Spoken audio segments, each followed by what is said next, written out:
Hello friends, आज की video में हम डिस्कस करने वाले हैं मॉडर्न हिस्ट्री का टॉपिक बैटल ऑफ बक्सर। तो आइए शुरू करते हैं। बक्सर का युद्ध 22 अक्टूबर 1764 को बंगाल के नवाब मीर कासिम और ब्रिटिश कंपनी को लीड कर रहे हेक्टर मुनरो के बीच हुआ। इस युद्ध का मेन कारण था प्लासी का युद्ध। प्लासी के युद्ध में हमने देखा रॉबर्ट क्लाइव सजाउदुल्ला को उसी के ही commander in chief Mir Qasim की मदद से हरा देता है। फिर मीर जाफिर को बंगाल का नवाब बनाया गया। ये नवाब तो बना लेकिन कंपनी के हाथों की कठपुतली बन के रह गया। कुछ साल तक Mir Jafir east India company की सारी डिमांड्स पूरी करता रहा, लेकिन कंपनी की demands day by day increase होती गई। मीर जाफिर ने कंपनी का विरोध करना शुरू किया। ईस्ट इंडिया कंपनी को सबक सिखाने के लिए मीर जाफिर ने डच ईस्ट इंडिया कंपनी की हेल्प ली। इसी के बीच 1759 में चिनशरा का युद्ध हुआ। यह युद्ध डच कंपनी और इंग्लिश कंपनी के बीच हुआ। इस युद्ध में डच बुरी तरह हार गया। अब मीर जाफिर को कंपनी ने नवाब की कुर्सी से निकाल दिया और मीर जाफिर के दामाद मीर कासिम को बंगाल का नवाब बनाया और नवाब बनाकर रॉबर्ट क्लाइव इंग्लैंड वापस चला गया। कुछ साल तक मीर कासिम ने ईस्ट इंडिया कंपनी की खूब सेवा की, लेकिन वह भी कंपनी की इंटरफेरेंस से तंग हो चुका था। कंपनी से दूरी बनाए रखने के लिए उसने अपनी कैपिटल चेंज कर ली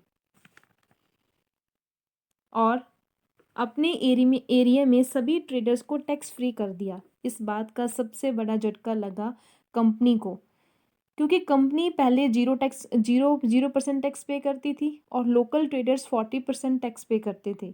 अब सभी को 0% टैक्स था। कंपटीशन हाई हो गया और कंपनी का नुकसान होना शुरू हुआ। इसी बात को लेकर ईस्ट इंडिया कंपनी और मीर कासिम के बीच छोटे छोटे 3 युद्ध हुए। मीर कासिम ने हेल्प के लिए शाह आलम II और सजाउदुल्ला को बुलाया। ये तीनों 40,000 सैनिक की टुकड़ी लेकर बिहार के एक छोटे से गांव बक्सर पहुंचे और उधर से हेक्टर मुनरो 10,000 सैनिक की फौज लेकर बक्सर पहुंचा।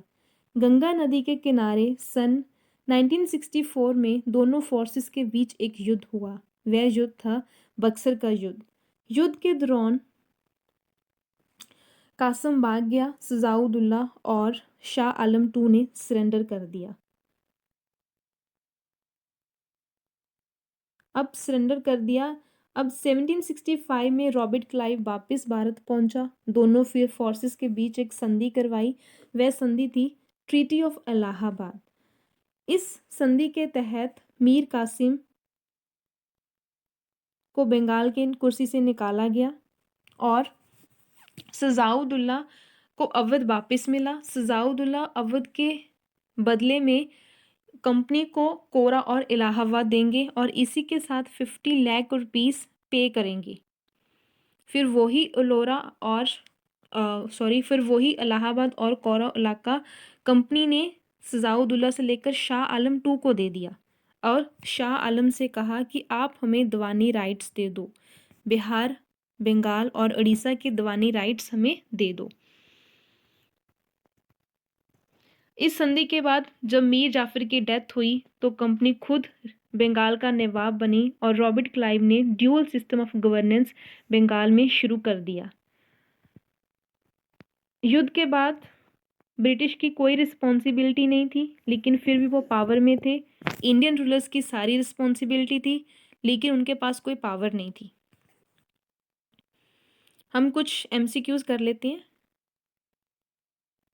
Okay, so the Battle of Buxar fought between English company and which? First option है the English nawab of Bengal and French, बिल्कुल नहीं। सेकंड है Mir Qasim nawab of Awadh and Shah Alam.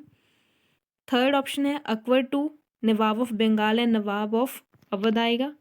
Fourth है Akbar II nawab of Bengal and Marathas. यहाँ मराठाज एंड फ्रेंच तो अभी तक आए नहीं थे ना, तो सेकंड आंसर होगा। तो second is A correct answer.